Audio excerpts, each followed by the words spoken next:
పెట్లందు పోషకాల పెట్లు వేరయ్యా. పూర్తి వివరాలకు చదవండి రేపటి సాక్షి దినపత్రిక. అచ్యుతాపురం ప్రమాద ఘటనలో సర్కార్ నిర్లక్ష్యం మరోసారి బయటపడింది. నష్టపరిహారం అందించడంలో ప్రభుత్వం వైఫల్యం చెందింది. 2 క్షతగాత్రులకు ఇంకా నష్టపరిహారం అందలేదు.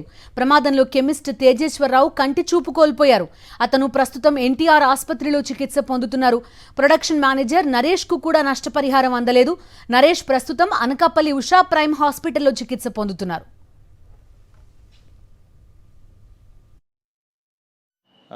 లాస్ట్ బుధవారం రోజు జరిగిన సంఘటనలో నేను అక్కడే ఉన్నాను.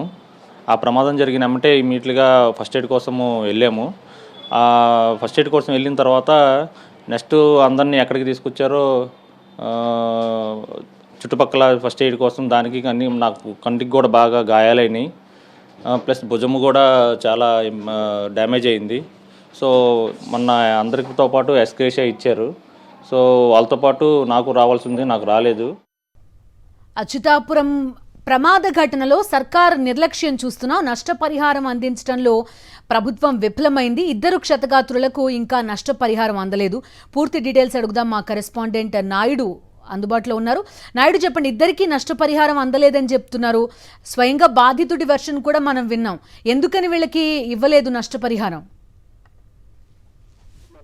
బాధితులు ఎవరైతే ఉన్నారో వారికి పూర్తిగా ఆర్థిక సహాయం అందించడంలో ప్రభుత్వానికి చిత్తశుద్ధి లోపించిందనేది స్పష్టమవుతుంది. ఏదైతే ప్రమాదం జరిగిందో ఆ ప్రమాదంలో గాయపడ్డారు, వారు స్వయంగా హాస్పిటల్లో చికిత్స తీసుకుంటున్నారు. గాయపడిన వారికి 50 లక్షలు ఇస్తామన్నారు. అలాగే ఎవరైతే స్వల్పంగా గాయపడ్డారో వారికి 25 లక్షల రూపాయలు ఇస్తామని ప్రభుత్వమే స్వయంగా ప్రకటించింది. అయినప్పటికీ కూడా చికిత్స తీసుకుంటున్న వారికి పరిహారం అందించలేదంటే దానికి సహాయం అందించడంలో కూడా ప్రభుత్వం మేన్మేషన్ లెక్కేస్తుంది. అలాగే పూర్తిగా ఎవరైతే అందరూ ఉన్నారో గాయపడిన వారు వారందరికీ కూడా పరిహారం అందించడంలో ప్రభుత్వం పూర్తిగా వైఫల్యం చెందిందని చెప్పవచ్చు. అయితే ఇంకా ఇద్దరే కాదు, ఇంకా చాలా మంది హాస్పిటల్స్ కి రాకుండా చాలా మంది ఇంటికి వెళ్ళిన వారు కూడా ఉన్నారు.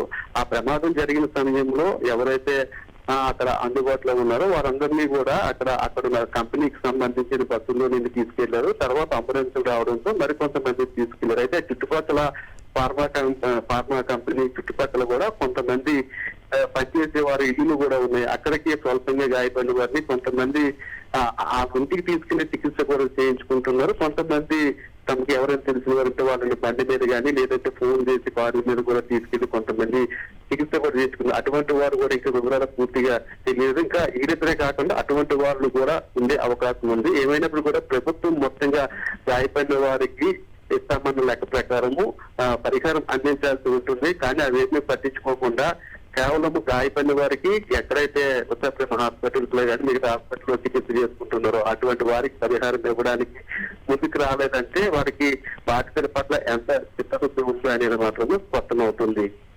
ఓకే.